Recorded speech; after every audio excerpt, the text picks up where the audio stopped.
Okay, so I've miraculously turned into Nick Bradbury.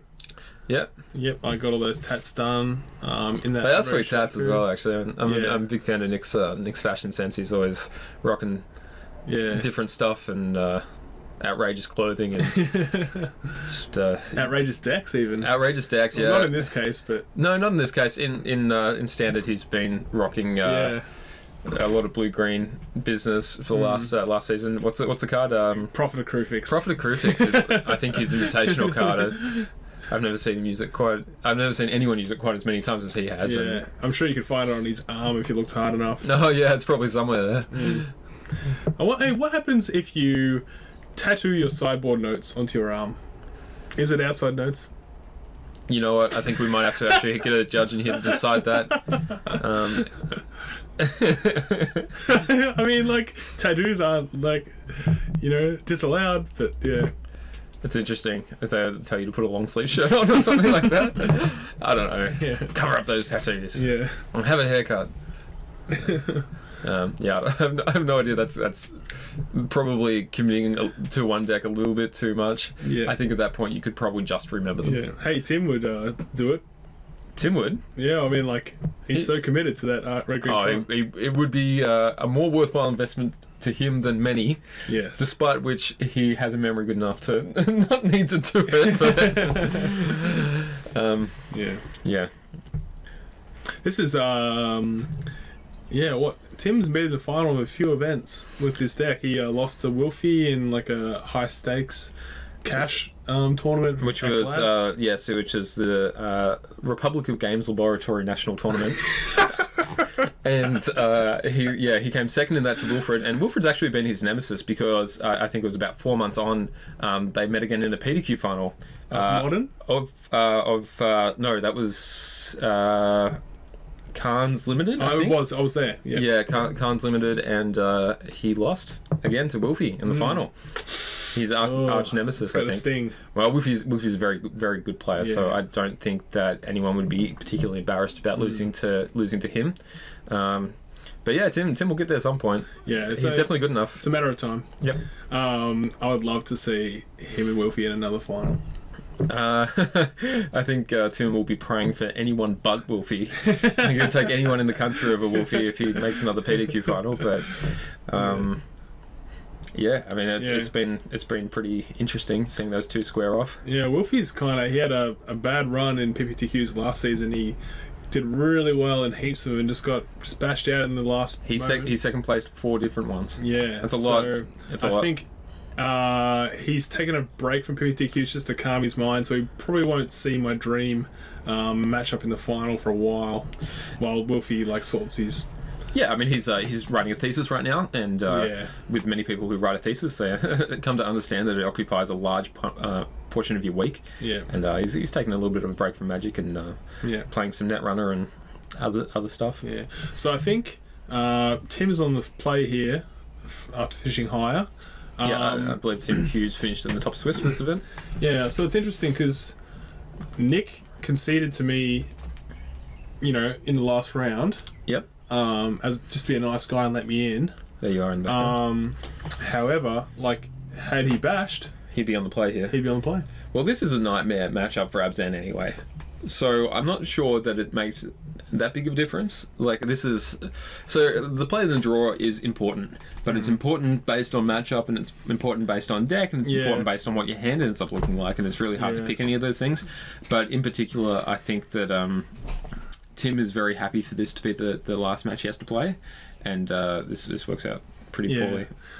Yeah, I guess with the play draw thing, because Tim doesn't do anything until turn 3, a Thoughtseize on turn 1 or 2 is the same.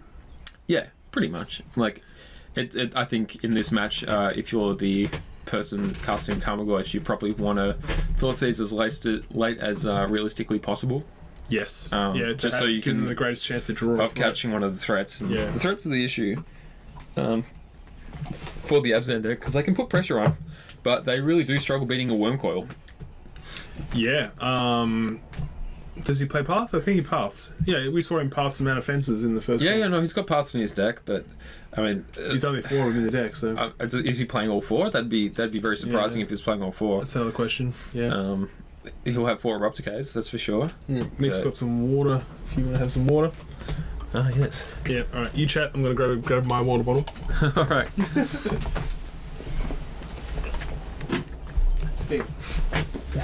All right, but in particular, we had for the Pro Tour, we had a bunch of people testing Abzan in the house, and everyone who wasn't on Abzan ended up on Tron because it had a good matchup for it. Of course, yeah, nice. They did awfully on the day, despite the fact that Abzan was 35% of the field, and I believe that they mostly won those matches. I think David Mines got very unlucky against one, but that match was really great, and they picked a really good deck for beating it. The issue was that all the other decks that came to beat Abzan had really good Tron matchups. So things like Infect, things like, and then things like Affinity are just things that you really just don't want to play too many times in a tournament because they represent a significant risk to your game plan. Yeah, they can be faster. They can be much faster, and if you don't happen to see the cards that interact positively with them, then you can be dead very quickly. Yeah. Yeah. Apologies for the squeaky chairs. I haven't got many chair options in my household, so you might hear a bit of this. Yeah, and I've been getting fat, so it's not really helping too much. So Nick finds some Tron, turn 1. So we're not going to see a turn 3 Khan this time. Nick Bradbury, turn 1 Thoughtseize. Leads off with the Thoughtseize. Doesn't wait on the Thoughtseize, wants to get it out there. It depends. Like mana efficiency. Yeah, mana efficiency is a thing, and the fact that this deck has a lot of these cards in it, like they run between 6 to 8 pieces a lot of the time. Well, he's got an interesting choice. He does. Sylvan Scrying represents the last Tron piece here, whereas Ugin is a good way for Tim to close out these matches. So yeah, Ugin's a silver bullet if he lands it. If he lands it, yeah. The issue here, of course, is that he won't have another chance to answer the Sylvan Scrying. I guess, yeah, he has more turns to play another Thoughtseize from his hand if he chooses the Sylvan Scrying. Personally, I would be taking the Sylvan Scrying here. You want to put Tim under the pressure of putting together as many pieces as possible, and you don't ever want to lock Tim out of the game try to lock him out of the game because it's impossible. He's going to find the pieces eventually. Yeah. So what you want to do is you want to put him in a position where he has to do too many things to outrace your Tarmogoyf or your Siege Rhino or your Tasiga. I think Nick should be on 15 here, by the way, because he used a fetch land to find that overgrown too. Yeah, luckily the life total is not too relevant. He gained a life from the Grove. Yeah, that makes sense. Yeah. Tim finding multiple Groves here, so taking the Tron piece has worked out well for Nick. Nick's got the combo, turn 1 Thoughtseize, turn 2 Tarmogoyf. Yeah. Okay, there's Tron piece number 2 for Tim. He's starting to get there. Tarmogoyf at the moment, there is Sorcery, Artifact, and Land, I think. Yep. I think those are the 3. I think there's 3 sorceries in the bin. Yep. So it's 3/4, so turn 2 3/4 is pretty good. It can often be a 4/5 in this match because of instants plus artifacts. Planeswalkers can come into it a lot as the game goes on, and you often find in the later parts of the game that Tarmogoyf will be a 5/6 and stuff like that. Of course, the Tron decks run main deck Relic of Progenitus, which gives them a little bit more time here and really shuts off some of the aggression. And this is a Tasiga, I believe. Yep. Yeah, it's a nice piece of clock. Yep. So he reduces his Goyf by 1 to do that, but I imagine that he probably has a very good chance of finding another fetch. It's also interesting to note that Tarmogoyf is still a 2/3, so it escapes Pyroclasm. Yep. So yeah, Tim's got Grove, Ugin, and a Khan, I believe. All right, so we see another fetch from Nick, and that's a Marshflight's hitting the bin, growing the Goyf to a 3/4. So he's got 7 power on board at the moment, getting it tapped. Yep. So I don't know what that tells us about his hand. Maybe he has the Lingering Souls, I guess. We know he doesn't have Liliana. We know he doesn't have a Seed Rhino, which are the 2 cards that he would have otherwise. Nick plays Doran. He plays Doran. That would be a huge boost here. Yeah, it'd be extra 2 power on this turn. Yep, and but he hasn't got it in hand. on lethal. Yeah, Duran is a card we also looked at points in our testing. Yeah. And it's just Lingering Souls. Okay. Lingering Souls is, I think, 1 point off lethal next turn, so I think he's got 9 power in play. Yep, unless you can get Goyf bigger. So if you can cast an instant on something, I mean, this is like you get some strange scenarios here where you can do things like flashback your Lingering Souls and then abrupt decay one of them. Yep. To represent lethal and stuff like that. Yep. Or +1 of Liliana discarding an abrupt decay, or any number of things. So Tim with no Tron, what's his hand? Ugin, Khan. I think it's a second Khan. Yeah, so taking that Sylvan Scrying on turn 1 turned out to be very, very good. Yeah. I can't imagine that Nick wins this game without it. Yeah. Okay, well, he's going to 1 here. Unless he has an instant. Down to 1. Down to 1. Couldn't find a way to do it. Of course, Liliana also helps a lot. I wonder if there was something he could have discarded to his own Liliana to kill in his turn. Well, possibly not. Nick's, Tim's Planeswalker would have done it. Yeah, they would have done it. I think it probably would have been worth running that first. Tim rips the mine. He rips the mine and casts Ugin. I believe NBA Jam said it best when they said "Boom shakalaka." And I was there, and I was like, "Oh man." Yeah, that game should have been over. Yeah, that's very disappointing for Nick. Also, he discarded the Storing Wildwood. Which would have been lethal as well. Yep. So double hurt for Nick. Should have pre-mained the Liliana, and also played the Storing Wildwood rather than. Yeah. It's a Khan. Confirmed Khan.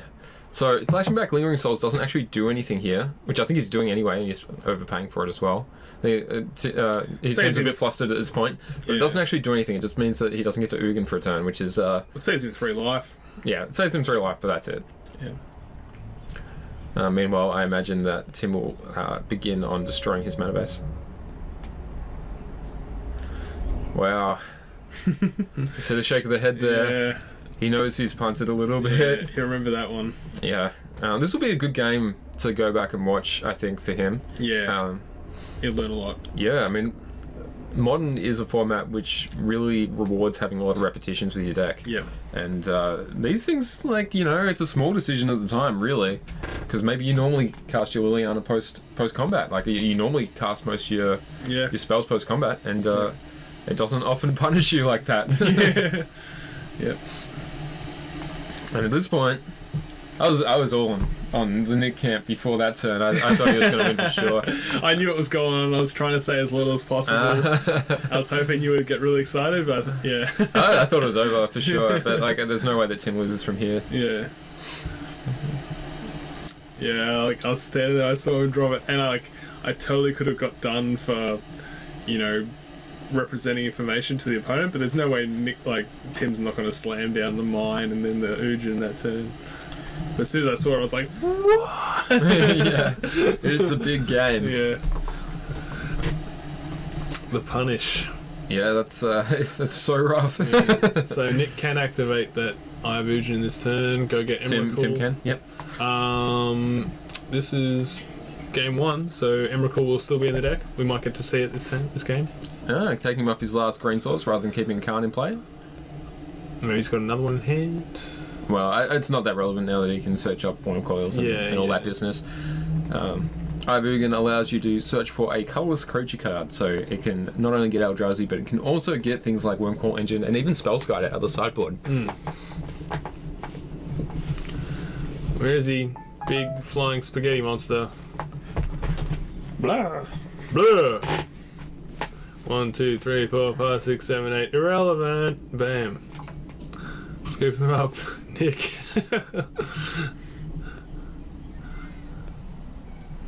Phone on silent. Come on. Sorry, mate. Just getting tweeted at, real popular on the Twitters. Yeah. Well, this is not streaming, so. Yeah. My my mate Scott As soon as he sees me on stream, he always calls me. Yeah, just to mess with you. To try and get me. That's great. I've since learnt. Sylvan Scrying there is a ritual. Yeah, finds a tower. Costs 2 mana, gets a tower. Gets that last mana and ended for the for the Emrakul. There's a time walk into 15 damage in the air. There's no interaction. Yeah, that can probably it's possible that things like Devour Flesh are in Nick's deck, but I would very much doubt it. All right, so anyone who's got a foil Tron piece at home, note that Tim will be after it, and you can charge him at least 4 times Star City to get it. That's just not very nice of you. Well, he beat me in the semis. Come on. I suppose I cheated. You cheated against him. Alright, so game 1 to Tim, just. And Nick's on the player's game, as discussed, it kind of comes down to, can Nick Thoughtseize Tim into submission? It seemed like Nick actually had that odd combination of cards which closes out pretty much everything in the fight, which is Thoughtseize, Tarmogoyf, threat. Yeah. And, it was a bit unfortunate and made a very minor misplay which hurt him in a big way. Yeah. Which, it sucks, but, that's why we play Magic, It's one of the interesting things is that small things matter. Yeah, so Nick seems to have at least 4 cards to bring in here. What are they? Stony Silences, I believe, at least 2. Yeah, Stony Silence is very good in this match. Stops Tim cycling things like Relic of Progenitus and Chromatic Sphere and Chromatic Star. Can't blow an O-Stone. O-Stones cannot remove Stony Silences, and that's one of the only ways he will have to deal with it post-board. Yeah. He won't be bringing in Nature's Claim or anything like that, I assume. Well, I know Tim's played his matchup long enough that maybe he does fear the Stony Silence enough to bring in the claim. He normally has culling scales in his sideboard for stuff like that. Wow. Which is a cool piece of tech. And it also deals with things like Tarmogoyf, so... that'll probably come in from him, which is some bona fide Tim Hughes tech. I suppose culling scales, I mean... You can't commit your E-maps to the board if you happen to draw them after you've landed a scales. Oh, but you can crack them immediately, I suppose. Yeah, you can crack them immediately. Okay. That's another thing you can't crack when Stony Silence is in play as well. As a deck, Tron really does rely on a lot of small artifacts that don't really... They're not really flashy in that deck, but it needs them to work. Yeah, it's too bad I can't board in Stony Silence against Tron. Yeah, that sucks for you. But I would love a silver bullet. For everyone else out there, if you want a piece of hate that's good against Affinity and good against Tron, Stony Silence. Yeah. The way to go. No, don't play Stony Silence. You may not want to. Tim's got Jim Jeffries birding him, but... Yeah. Alright. Is that a Ruined Halo? Ooh. What's that? We saw that in his sideboard during the first round of commentary. Does that do anything against Tim? No, right? I have no idea. No way. I can't think of... What would it affect? Wormcoil, I guess? Yeah, Wormcoil. Shut Wormcoil engine off. But then you'd have to rely on Lingering Souls to fly over to kill him. Well, you can attack through it at that point, right? Or is it only you that has protection? Yeah, it's only you. Okay, sure. It's an enchant player. Enchant player? Yeah. It's not as cool as Enchant World. No. I like Enchant World. That's my favourite. Are there any players type that doesn't actually exist? Blood Moon. Blood Moon was an Enchant World. Really? I don't know. I don't think it is. Maybe that was already done with at that point. I think Nethervoid is an Enchant World. Nethervoid is, yeah. Yeah. Yeah, they did away with that one relatively quickly. The first Blood Moon is in Arabian Nights, so... Is it Drop of Honey? Much like Culling Scales? That could be an enchant world. I don't know. Whatever. I don't think a drop of honey could enchant an entire world. Well, how big is a drop? How long's a piece of string? Well, I don't know. I just like waiting for the drop. That's all I like. Here comes the drop! Kill your lowest converted mana cost creature. Yeah. Tim is going to play this match proxy from the toilet. I don't know. Yeah, he's going to phone it in, literally. Yeah. Obviously, this is a thing that happens in real life Magic as people take breaks to go to the bathroom, and I think that's something that I am learning to do more. Call a judge over, take bathroom breaks. Just I'm so a you very can fast go player, so... Stare into your eyes, suck yourself out in the... No, just because I need to go to the bathroom. I mean, like, you know... Like, I've not wanted to do it because I don't like interrupting my opponent's day and all that sort of stuff. It's polite to sort of, like, you know, have all that business done before the end of the round. Yep. But sometimes you don't have that opportunity when you're playing, you know, a slow deck or you play against a slow player.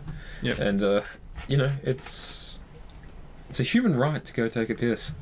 So make use of it. In some countries. Like, Sure. Tim did have like a rice curry thing for lunch, I remember. So maybe it's taking its toll. I don't know. Taking its toll, okay. I don't think that any speculation on my part would be in any way helpful to this broadcast, but... Anyway, yeah, unfortunately the way it was set up, I had to have my camera stand on the same table as the match, so you might see the camera getting bumped occasionally when their elbows hit the table, but whatever, it's pretty negligible. Yeah. I've actually not been to Games by the Beach. It's nice, it's good. I've met a lot of people. I was actually really excited to go to this particular PPTQ, and I was even more excited not to have to. But I was like looking forward to a chance to go down there and see what it was all about, because I'm always meeting people from that store here and there at tournaments and high-level events. Yep. No, It's meant to be a good store. They moved not that long ago. Okay. So their new venue hosts a lot more players. Glenn was telling me that there's no way they could have run a 50-player tournament in their last store. Sure. Yeah, and he's got like a big X-Wing tournament coming up, and he's got like at least 50 pre-reg. Sweet. Yeah, so, that's excellent. X-Wing's really taken off. I've not played it, but me either. Yeah. It's meant to be pretty good. I just find that I can spend as much time as I have available on Magic. Yeah, and I'm quite content. So yeah, it's look at me. It's good to have a game. Yeah. Why don't you get some hobbies? You gotta have some hobbies. Okay, so we're finally back. We got Nick on the play. Tim is relieved. I'm staring at some lovely artwork there. Yeah, it's pretty sweet. I'm looking at it. It's some Warhammer art or something. Oh, Warhammer. I know it well. Oh, really? Yep, cool. Downtime, etc. Yeah. So we're basically going to have a good look at Nick's hand. His opener here is really important. Obviously the same is true of Tim, but I think to a lesser degree. His deck's really homogenous and it tends to do the same thing relatively consistently. Yep. And it's up to Nick to disrupt that, basically. Yeah, and Tim's homogenous, consistent outcome trumps Nick's like standard like Goy Lingering Souls go. Yeah. So Nick needs like that X Factor card, like the Thoughtseize, or to take like one of Tim's one-ofs, or like what else does he need? Yeah, disrupting the mana would be a good place to start, but it's very difficult. So what the ideal hand from Nick would be Thoughtseize or Inquisition of Kozilek to disrupt turn 3 Tron. Yep. You don't want turn 3 Tron to happen. Yep. And then Tamagotchi for a clock, and then Liliana on turn 3 to start taxing his hand and stop allowing him to basically cycle through his deck with ease. I remember the Jun decks before Deathrite Shaman got banned played Fulminator Mage. Yeah, Fulminator Mage was a big part of that deck. Yeah, which was disruption against Tron, but maybe without that turn 1 accelerator, the Fulminator Mage has fallen out of favour, or is it still popular? I don't know. We played 3 copies of it, I think. Yeah. That was in an unknown field. It doesn't always do enough, and the reason that we played it is because it's also good against Affinity, and it's also good against Infect.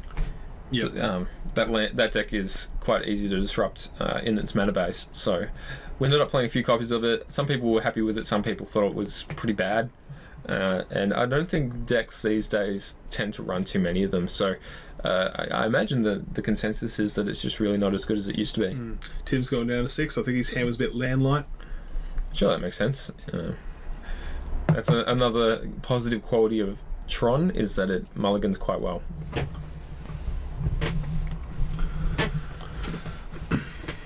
Of course, Junk does that also, and we see the guys having a bit of a laugh here. Yeah, as I they're wouldn't, shuffling I up. wouldn't say Tron mulligans that well. You don't think it does? No, like, you have to have Tron, and you have to have one of the top-end cards, especially against the Thoughtseize deck.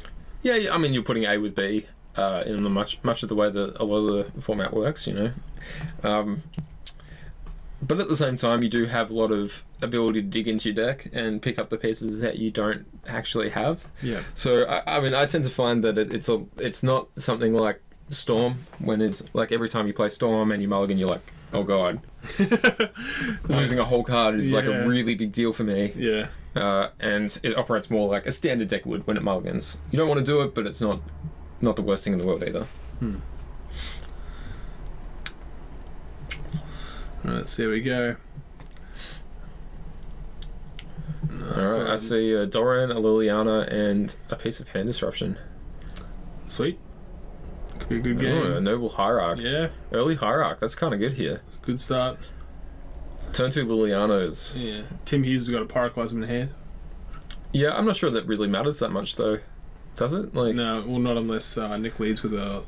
Well, not leads, but follows up with a Lingering Souls. Then it's a card. I imagine that you would probably play the Doran here either way. I was actually surprised to see, because I was looking over Tim's shoulder, I thought he would take out the Pyroclasms. It might just be a case of he actually hasn't got enough cards to bring in. I don't know. It's a possibility. Your match is pretty good, so having outs against the few parts of the deck that you couldn't otherwise deal with seems fine. If you're pretty confident. So that an Isolated Chapel from Innistrad, if I am correct in saying that. Thoughtseize. There it is. Okay. Okay, and we got...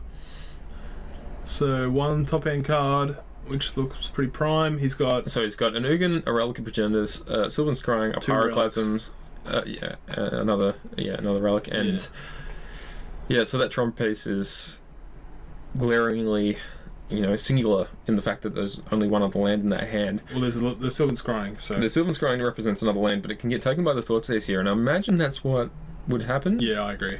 Surely it takes the Sylvan Scrying. I mean, I would, but... Much like Game 1. Yep. I think it was correct Game 1, and I think it's correct here again. Yep. Every Thoughtseize is different, though. That's why it's such an interesting card to be in any format. So we can see a Path to Exile. For any pesky Wormcoil engines that show up from Tim. We have an attack for 1. Pew! So, he went for the turn 2 Thoughtseize rather than the turn 2 Liliana. Yeah, I think interacting with Sylvan Scrying and Expedition Map is pretty important. I think the more interesting thing was that he didn't play it on turn 1, and I think he had it. I'm pretty sure I saw it in his hand. And choosing to play the Accelerant rather than the Mana's Disruption is... Sorry, the Accelerant rather than the Disruption is interesting, given that you can always draw Goyf on turn 2. Well, they're the same thing. Well, I mean, if you Thoughtseize on turn 1 and draw a Tarmogoyf, you're going to want to play it on turn 2. You can do both if you play the Accelerant first. But the question is if he wants to play to be able to hit the Ancient Stirrings or the Expedition Map. Sure. By Thoughtseizing turn 1 rather than Hierarchying turn 1. I think he made a mistake here by keeping the Noble Hierarch back. He didn't attack for 1. Didn't attack for 1? Unless he's holding up Path. Here we have a Because he missed his land drop, so... So pathing your own guy here is pretty good. Yeah. That's what he's gone for. And they were all going to end up exiled due to the activation of those Relic of Progenitus.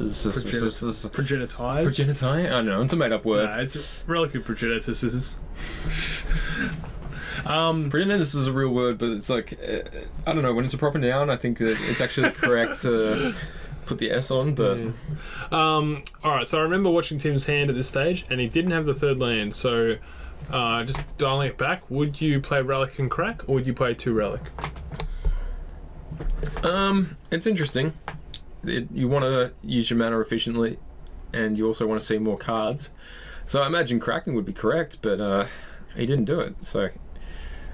I tend to trust his lines quite a lot with that deck, but... Yeah, it's possible that he might have erred by doing that. Yeah, I suppose his deck hasn't got any... Again, not playing the Liliana. I think that's actually a definite mistake here. Playing the Doran over Liliana. How so? Well, Liliana is a better clock than Doran is. So it goes to 4, then to 5, then to 6, then to ultimate, and Tron can't beat the ultimate. Oh, okay, interesting way of looking at it. Yeah, unless he plays subsequent creatures. Yeah, so it really does depend on a lot of things as usual, but I think that Liliana both disrupts his game plan better and also clocks him better. So it would have been my choice here, but because it's basically the same clock except one's effectively got haste because it gets to do something the turn it comes into play. Yeah, interesting. I never really thought of Liliana as a clock. You know, I always thought it's certainly a clock in some matches. You know, it's disruptive and it's a clock. It's everything. The card's amazing. So Tim's on track for Tron here, is he? It's getting close. I'm not sure if he's got the tower or a tutor available. It seems like he's going to keep that relic up so he can crack it. Yeah. Noble Harak. Still gets in for the extra one. Extra point of power from the Doran. Extra point of toughness from the Doran. Ooh, both, actually. Okay, so where is he going to? Is he going to 13? 9. 13? 13. Oh, he's on 18. Okay, sure. But again, we don't see Liliana committed to the board.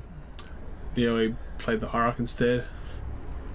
Yeah, I don't know. It doesn't actually up his clock by any amount. Does he not have Liliana in hand? That's a possibility. Oh, yeah, I mean... That would negate all that conversation. At this point, I hope so. We talked about it so much. Yeah. Did he mulligan? I don't know. We know he's got a path, for sure. It's very hard to catch these hands sometimes. Yeah. It's one of the things I like about the Pro Tour coverage so much is that the hand cams. Yeah, they have the some improvement resources. of that over the last few years has really helped. Yeah, they actually have spotters, like guys sitting there updating the hands as they go. Yeah, our very own Riley Knight was working doing that at the last Pro Tour. Yeah, I caught a glimpse of him in the back of some of the coverage. So Tim's hit Tron here. Dun dun dun. Bom, bom, bom. I used to have hand cams for my coverage. I kind of felt like they cluttered the screen a bit, but I might revisit it after this, considering not having a view of the hands has hurt commentary a little bit. But it's not so bad. Yeah. Tim did the thing again where he changed over his foil. I wouldn't have let him. I'm going to be honest. Technically, no. Well, technically you're not allowed to, and you shouldn't be asking your opponent to make sure that you're changing over the same piece and all those other things. Yeah, it's all good spirit. Yeah, it's in good spirit, but at the same time, this isn't a competitive REL event. So he doesn't play the tower. He wants the coloured mana. We have another Pyroclasm. Okay, yep, sure. I think Tim had an EMAP in his hand at this stage, so if he had I suppose the EMAP he could activate regardless of what land he played. So we have he's got a Liliana. And he's also he just drew another Dorian there, it looks like to me, which is a bit unfortunate. Yeah. Being a legendary really does hurt you a bit. And we're finally seeing this Liliana run out. Yeah. But if that had been turn 2, and Tim had discarded a card every turn. Yep, he would have discarded a card every turn. It would have ultimated on 7 counters and then continued to tick up. So I can't imagine that Nick would have lost this game if he'd just run that line out. Yeah. But it's a hard choice. It depends on what your opponent's doing. Tim may have never played this matchup. Nick, Nick, I should say. It's not a deck that's really around that much at the moment. And here we have Ugin. Game over. Calling it. Calling it? Alright. Ugin is normally game over. This card's really good. I don't know if anyone's played any standard or vintage or... You guys heard of this guy? Ugin. Ugin. The Ugins? Ugin. Oh, Ugsy. Ugg boots. Ugin. No, I just don't think Nick's got a Hero's Downfall in that deck anyway, so I think this might actually be over. Yeah. Maybe a Maelstrom Pulse. Maelstrom Pulse would do it. At least temporarily. We'll see Tim work towards his next threat here, and I imagine that's getting Eye of Ugin. Getting the Planeswalker's Eye. Yeah. So I can get an Emrakul. Or Wormcoil Engine will probably be the first target here. How's that flavour? Eye of Ugin can't find Ugin. Yeah, I know. How rough's that? It's like Crucible of the Spirit Dragon can get him back, but the charge counter one can't charge counters and cast him. Yeah, what's going on? I don't know. All right, Wizards. Come on, sort it Wizards. out. Worm coils, totally fine to find with Ugin's Eye though. I spy with my Ugin's Eye. A thing beginning with "You're dead." Tim went to find the signed one rather than the unsigned one. Classic Tim. Come on, Tim. Hey, mate. Australia. Okay, shoot your face. Yeah, Nick's just having a laugh at this point, I think. Well, he's going to have actually a couple of turns here because he's going to path this worm coil, I imagine. And then Tim will have to have another turn searching for it. Oh, okay. Or he won't. I swear to God he's got a path in hand. But, yeah, he did. Yeah. I mean, he's just dead, so he's like, whatever. Sack it. Not as good as path. Oh no, he spent the path on exiling his own guy. Oh, that's right. Sorry. Yeah. Sorry, guys. Sorry, Nick. Yeah. Yeah, this one's all but wrapped up. Ugin can eat the Liliana here with either of its relevant abilities. And I imagine that he will just use the worms. Tim proclaims that the Connolly Woods token is the Death Touch one because apparently there's an acidic slime in the Connolly Woods' trench coat. That would make sense. He is a slimy bugger. At Conley Woods. Loves his acidic slimes. I think he claims to have played acidic slime in more copies at the Pro Tour than any other person. That's in Magic history. quite possible. I played 4 in one of my Pro Tours. Yeah, it's a lot of people who've played that card. It's it's been good a lot of times. Yeah, I versed it in the Swiss of this tournament. Yep. Acidic slime. Yeah. Was it blinking it or? Yes, he had Resto in his deck. Yeah. Okay. Cool. Next level. Yeah. So a bit yawn from the spectators there. It's getting a bit late. Actually, it wasn't that late. It was like 7:30 at this stage. Yeah, but it's getting a little as already decided here. Yeah. And this is the thing with Tron. It can kill you really quickly, but it doesn't always have to. Yeah. Once the Emerald's taken out, then... Yeah. I mean, the game's been decided for a long time, and, it just takes time for the game to resolve. Yeah. This is part of the reason it's really bad against decks like Splendid Twin, though, that can kill you out of nowhere. And I guess Tron lacks that instant speed interaction. You have to hold up 5 mana from O-Stone. And Oblivion Stone also requires to be tapped to sacrifice it in order to destroy all permanents in play. So you can do things like you can flash into Deceiver, Exarch, or Pestamite to tap it down, where they have to sacrifice in response or risk dying. Yeah, I haven't actually played much Twin, so I've played a lot. But one of the weaker matches for this particular deck. But yeah, so once again, props to Glenn at Games by the Beach for putting on a great event. It was nice fresh air and a nice big space. Jimbo did a great job judging all day. Yeah, Jimbo's great. Yep. Props to Jimbo. I had him as a judge in a few events recently, and he's always up for a chat. And he's quite good at taking criticism the right way, productively. Yeah, he was the only judge there on the day, and he managed to deck check everyone. Yeah, he's really good like that. He's very productive, very fair, and then very good at listening to everyone. Yeah, Glenn was very accommodating with like my coverage needs. I had to like shift one of his tables and unplug his clock and stuff. And good on him. Yeah. We see the ultimate of Ugin going off here. We've had Wormcoil Engine, 2 O-Stones, and a Khan, and Relic of Genesis, and a land into play. All those foils, huh? Yeah. It's so foily. Yeah. Get out of here, Rhino.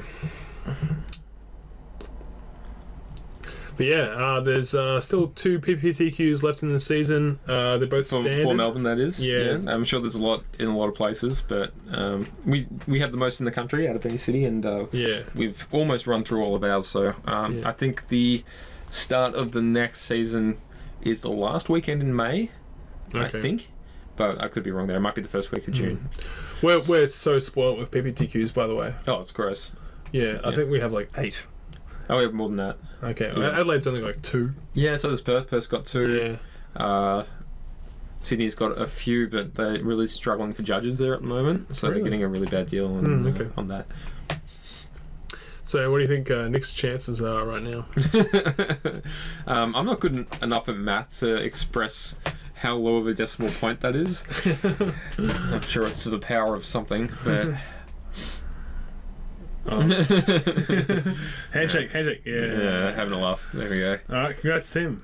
Congrats to Tim Hughes. We'll be seeing him in Sydney. Yes, and hopefully in the top 4 as well. Hopefully in the top 4 rather than in the top 8. Yes. Yep. Yes. Yep. Cool. Yeah, I guess that wraps it up. Any final words? No, not really. It was great to watch the modern. I can't wait for the next season. Yep. I'm really glad that it's moving on from just being standard all the time. Standard's been really good lately, so I don't want to knock standard too much. But at the same time, it's good to have a change and have a little bit of a rotation in formats. It's nice. Yeah. Cool. All right. Thanks for watching, guys. And I don't know, who knows? I might cover another one of these PPTQs coming up and Sure get thing. another one of these videos. All right. Thanks for watching, guys. Ciao.